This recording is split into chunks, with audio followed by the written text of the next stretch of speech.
From WGVU Public Media, this is Powerful Women Let's Talk. Conversations with women making an impact in West Michigan. Stay connected to Powerful Women. Please like and subscribe. Welcome to Powerful Women Let's Talk. I'm Shelley Irwin. Today we're speaking with Thelma Ensink, Executive Director of Degage Ministries. Serving since 2021, she served previously as the head of school and high school principal at Granville Calvin Christian Schools, where she co-founded Ambassador High, a big picture learning school. She started her career as a paramedic for American Medical Response, working in downtown Grand Rapids. So she served on multiple boards, holds her master's degree in educational leadership from Grand Valley State University. Good day to you, Thelma. Hi, Shelley. Thanks so much for having me. Do your Degage guests feel safe that you have a paramedic background? So your diverse service comes full circle. It is really handy to have that training and that background. In shelter, we work with women who are a little older. When you experience homelessness, your health can be fragile. And so having those skills can come in handy as, we sometimes have some medical emergencies. We'll talk a little bit about your meandering of career. Staying in present day, what moved you to seek your role at Degage? I started my career as a paramedic in downtown Grand Rapids, and I still distinctly remember picking somebody up in my ambulance who shared with me his story of how he became unhoused. And as a young woman, I was just really struck by his story and what he explained to me. I did not know much about homelessness at that time. And it struck me, hey, this man's life wasn't that different from my own. But for a few events in his life, he finds himself in this place. And that story stuck with me throughout my career as I was a teacher, as I taught social studies, as I became a principal and a head of school. And a few years ago, I just really felt, I think, what I would say a calling back to the inner city, back to a really vulnerable population. And it was about halfway through my career. And I said, do I want to retire from education? And do I want to try something else? And just really felt called to this work at Degage. How would you describe your work at Degage? So I get to serve as the executive director, and sometimes kids, when I would speak at schools, will ask me, like, what does an executive director do? And it's a little bit of everything. It's really providing, vision and leadership to the organization and to the staff. But I also still get to, at a smaller nonprofit, I get to spend time directly with our clients and with our guests. And I think that's what keeps my bucket full, because we can get tired sometimes working on financial strategies and fundraising and envisioning for the future. But when we go and we sit with a client and we hear how important the work that we do is, when we see the direct impact on somebody's life, that's what keeps me going. So my day is a little bit of everything. Who are your guests? So our guests are women primarily, but also men who are experiencing homelessness. They are people who lived a life not very different from my own. Many of them have advanced education. Many of them have incredible gifts and talents, but things happen in their life. They may have been in an abusive relationship. They may have had a health crisis. They may have lost their financial means or relationships, and they find themselves with no place to go. And so they walk through our doors seeking emergency shelter or seeking a meal or seeking ID services, whatever it is that they need to get rehoused. What's it take for you to do this job? You have to be somebody, I think first and foremost, who can listen. You need to listen to what somebody's story is, what brought them here, to be able to problem solve and brainstorm with them. Like, how do we move forward? How do we overcome these obstacles so we don't find ourselves in this position again? You need to be somebody who can think critically, who can be adaptive to whatever might come your way. You need to be somebody with a strong stomach sometimes, because there's some just things that we see and experience that are hard. You need to be somebody who can separate yourself from the work at the end of the day emotionally, because it can be a lot. Was life in service developed in you, or did you grow up in this atmosphere? So both my parents were healthcare professionals, and I grew up in South Africa, in a time that was pretty tumultuous. And so I saw my parents serving. I remember a time when a bomb went off in our city and my dad was gone for several days. And so I do think from the youngest age that I saw my parents serve. I saw my parents respond to emergencies. And I think it was always something I thought, I would like to be able to do that too. Paramedic, high school principal, executive director. Talk, Thelma, about, you took a risk to explore what could be a significant change in your direction. Were these purposeful directions? Did you say yes to opportunities? I really did know that I wanted to come back to the inner city. I wanted to come back to downtown Grand Rapids where I started my career. I really did know that I wanted to work with the unhoused population. It was more a question of which organization's going to have an opportunity. And so my predecessor, who served at Degage for 23 years, happened to retire the year that I was making my change. It was, of course, the pandemic year. And so being superintendent that year, we had to walk through that with teachers and with students. And so I think I ended my contract in July. I slept most of August and then began my job search. And this opportunity presented itself. And right from the first interview, it just felt like, this is the right fit. This is my home, and I get to serve an incredible team, and I think that's what keeps me going. Yeah, your educational hat was important to you. What drove you to co-found Ambassador High? This is a big picture learning school? Yeah, as I listened to students and to parents at the schools where I served, there are so many students that are successful and they do really well, but there are some students that their learning light's a little dim.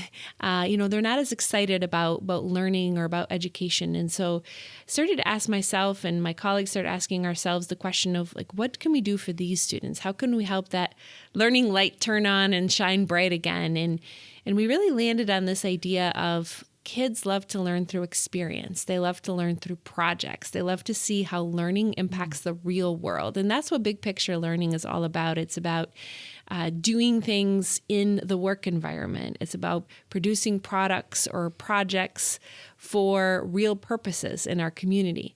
And that gets a lot of kids excited. And that got me excited as an educator. And I saw some of these schools around the country. And so we said, we need one of these in Granville. And is that continuing even though you've moved on? No, so a few years after I left, they decided not to continue with that, but we have another one now in Grand Rapids at North Point Christian that continues on. So it's living on in our community. What are the leadership skills that you need specifically for your Degage community? And I know you said listening. Yeah, I think that I need to lead by example.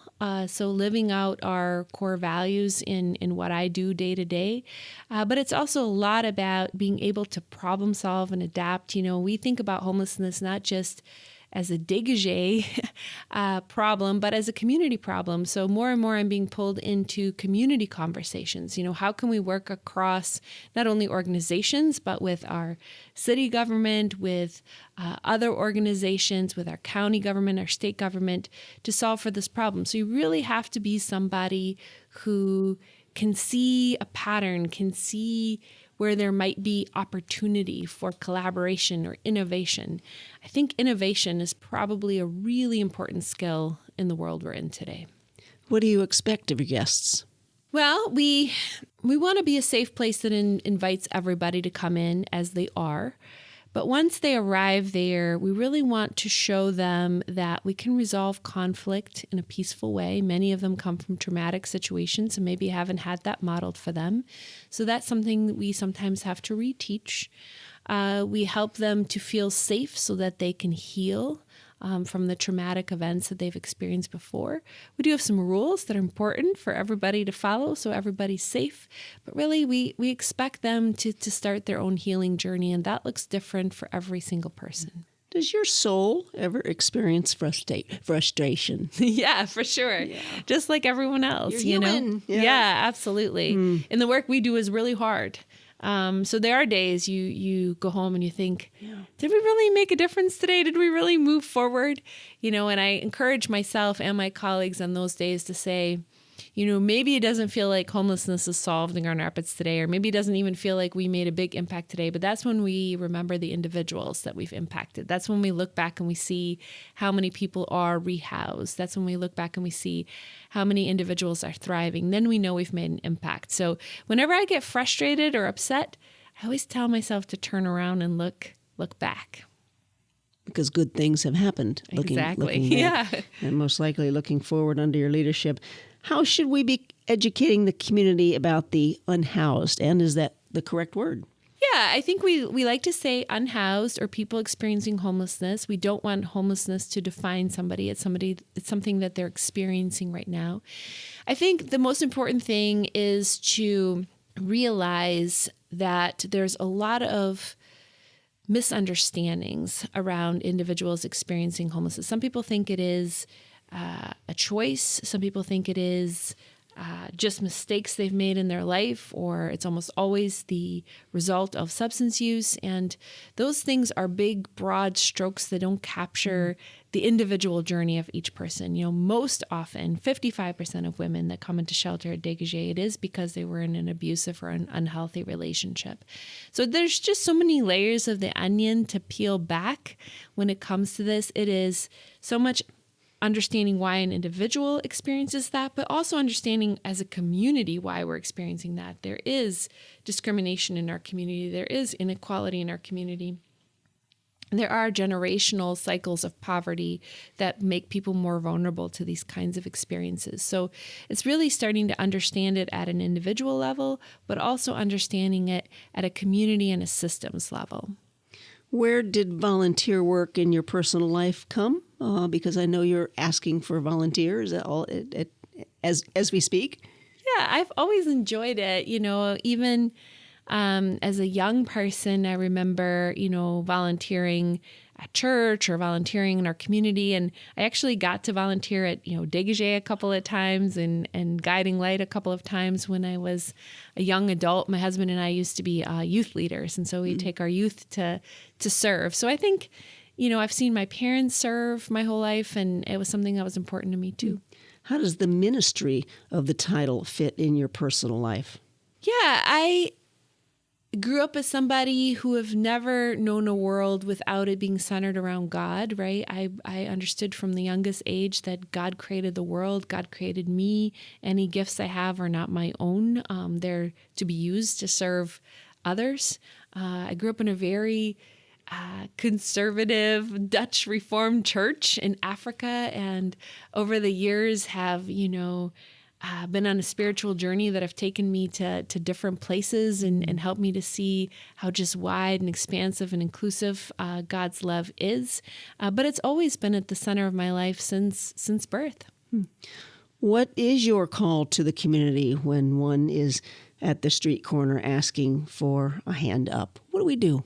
Well, I think first of all, we introduce ourselves. We get to know the person by name because it is about a relationship. The person standing there has a story. I think secondly, it's about empowering them to be able to move forward. So at Degage, we love when people buy the community vouchers and hand somebody a community voucher, because that community voucher allows them to come into Degage and get services. They get a meal, they can get a haircut, they can get an ID, but they're also connecting with somebody to learn about, here's how I apply for benefits. Here's how I can get employment or income.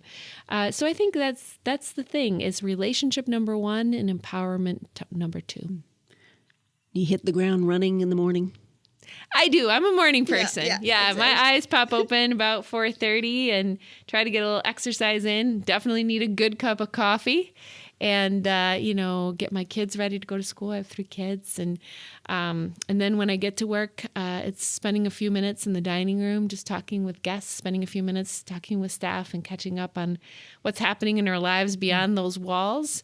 And then it's a day ahead of us of many different things. I can be 1 minute responding to a medical emergency, and the next minute, in a board meeting or in a community meeting. And I love that. There's never a dull moment. Do your kids realize the work you do? They do. So my oldest has already been bit by the bug. He works at Degage, and he's 17 years old. He works in our kitchen, and he has decided that he wants to explore social work and go into that field. So excited about that. But my daughter, who's almost 15, and my youngest, who's 12, they will come in sometimes and volunteer, and they've learned a lot. And I think they've, been able to see a little bit beyond their own privileged upbringing and understand that not everyone's life is exactly the same as theirs. And what is your get away from it all secret? It's pretty simple and practical. I have 2 dogs and 3 kids. And so for me, it's about laughing and spending family time and being silly. Once in a while, I don't mind a vacation and maybe going somewhere warm. But for the most part, it's just about those little things. A Saturday morning, having coffee, heading out to the trails. We have so many beautiful trails in Michigan and enjoying those. But it's just about remembering that we have great relationships in our lives, because every day I see examples of people who've lost that. And so I want to treasure the ones in my life. You realize you put your dogs before your kids. I did. Yeah. That's okay. Yeah, they're wonderful. Thank you, Thelma, for your story. Thank you, Shelley. Powerful Women Let's Talk is a production of WGVU Public Media. Episodes available at wgvunews.org and on Apple and Spotify. Please like and subscribe.